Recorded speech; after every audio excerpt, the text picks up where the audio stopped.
Hello everyone, today I will talk about canary deployment. In ancient days, coal miners in the United States took caged canaries down into the mine with them. Canaries are extremely sensitive to toxic gases such as carbon monoxide. As long as the miners could hear the canary singing, the miners knew that the air was safe to breathe.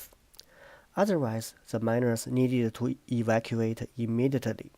So the phrase "canary in a coal mine" refers to someone or something that provides an early warning of a potential crisis. Compared to the coal mine environment, software deployment is also risky. In a mine, the risk comes from the dangerous gas, and so the miners use the canary to check those risks. For the software deployment, the risk comes from the unforeseen bugs introduced into production and its impact on the customers. We have many mitigation tools such as unit test, code review, integration test, monitoring, and smoke test.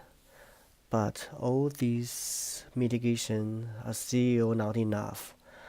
We can still see some bugs into the production, so we need a canary deployment to solve this problem. Canary deployment means releasing a new feature to just a subset of your users or systems. There are mainly two types of canary deployment. One is one box environment.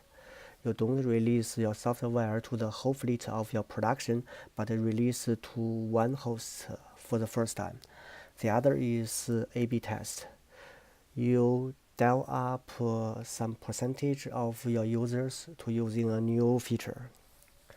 All these steps you need a good monitoring and alert. Do you use Canary deployment before? I hope you can use it in the future. Thank you.